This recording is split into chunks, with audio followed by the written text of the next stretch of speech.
पोदार परिवार का अभिशाप, दशहरे का बलिदान और बदले की आग। हेलो दोस्तों, आज हम देखेंगे हमारे फेवरेट सीरियल ये रिश्ता क्या कहलाता है, अब जो एक ऐसे मोड़ लेकर आया है, सभी बस देखते ही रह जाएंगे। एपिसोड की शुरू होता है। पोदार हवेली पर दशहरे की सुबह एक गहन उदासी लेकर आई थी। ये केवल एक त्योहार नहीं था, बल्कि एक जहरीले अध्याय का अंत था। गीतांजलि का अंत हो चुका था। पहाड़ की खाई में उसके गिरने के साथ झूठ, जुनून और छल की वो बुनियाद ढह गई थी जिस पर पोदार हाउस पिछले कुछ समय से खड़ा था। गीतांजलि का अंत और मायरा का आघात। पिछली रात अरमान का नशे में धुत होना, गीतांजलि का झूठा दावा और फिर उसका अभीरा और मायरा को खाई में धकेलने का घातक प्रयास, इन सब ने परिवार के दिलों पर गहरे घाव छोड़ दिए थे। गीतांजलि का अंत एक भयानक बलिदान था जिसने पूरे परिवार को हिलाकर रख दिया।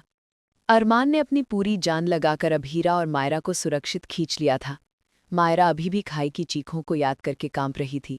जैसे ही गीतांजलि का हाथ फिसला और वो चीखती हुई खाई में गिरी, हवा में बस एक गहन खामोशी बाकी रह गई। जब पुलिस ने गीतांजलि का शव बरामद किया और उसे हवेली लाया गया तो सबके चेहरे पर सदमा था।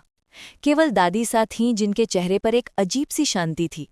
उन्होंने गंभीर स्वर में कहा, आज दशहरे के दिन रावण का वध हुआ है। आज इस घर से भी छल और पागलपन का अंत हो गया है।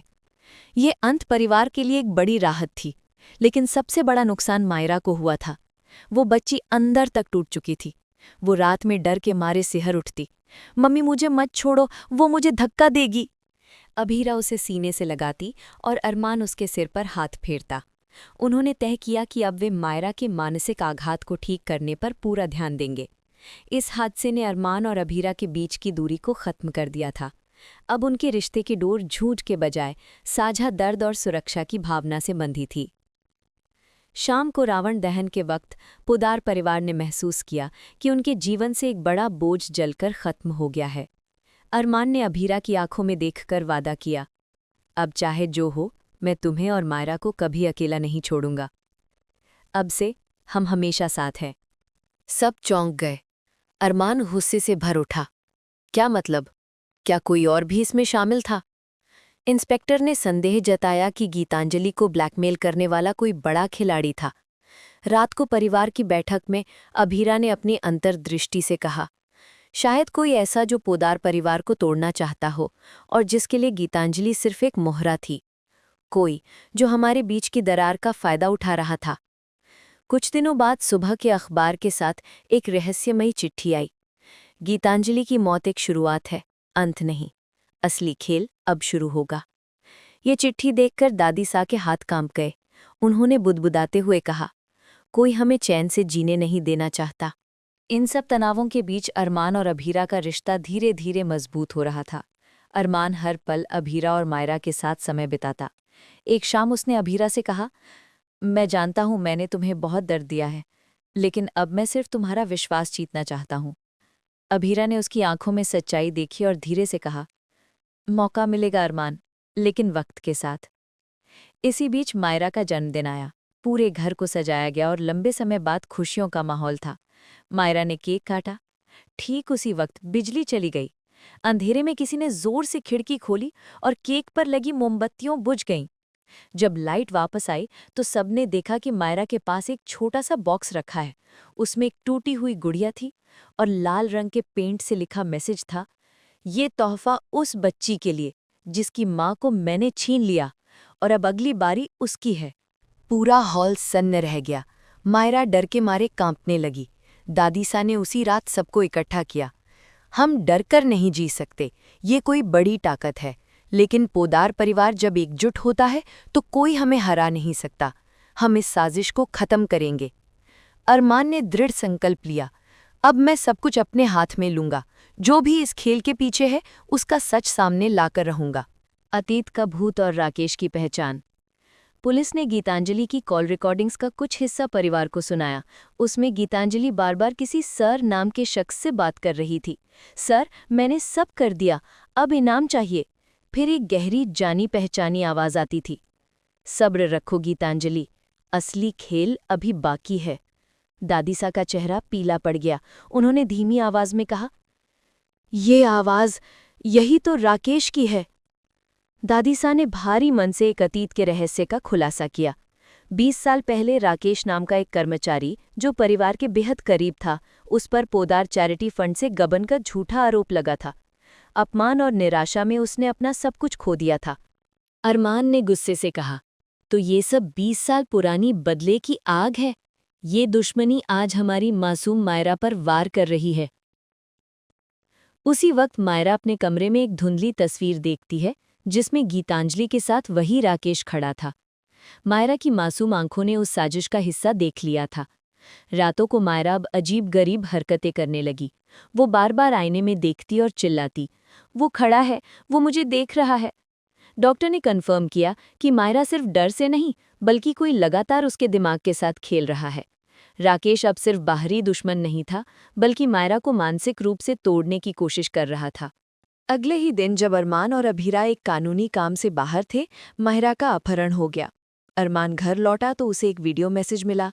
उसमें मायरा अकेली नहीं थी। मायरा के पीछे दीवार पर खून से लिखा था, 20 साल पहले मैंने सब कुछ खोया, अब तुम खोओगे।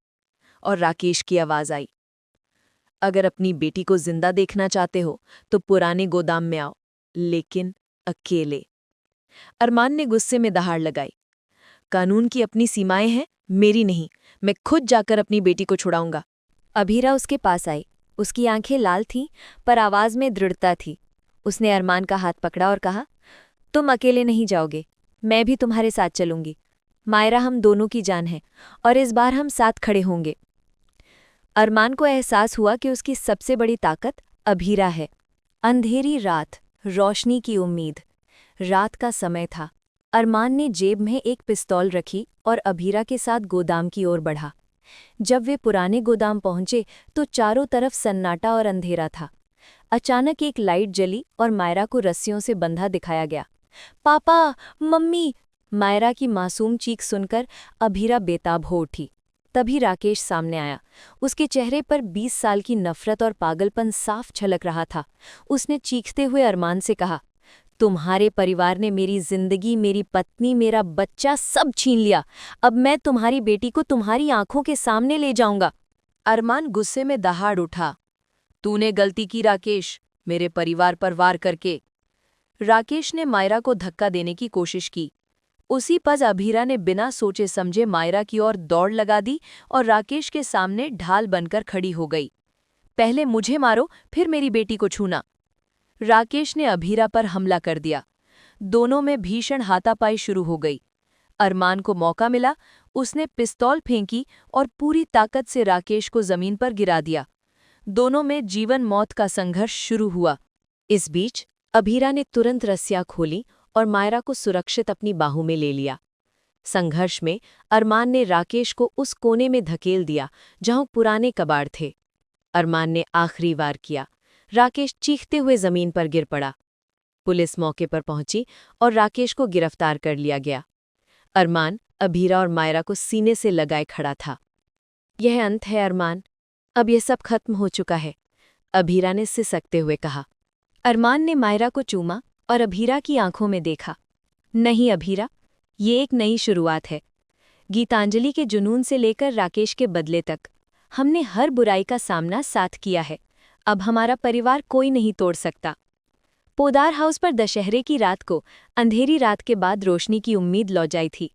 अरमान और अभीरा का रिश्ता अब विश्वास, त्याग और निस्वार्थ प्रेम की बुनियाद पर हमेशा के लिए मजबूत हो चुका था।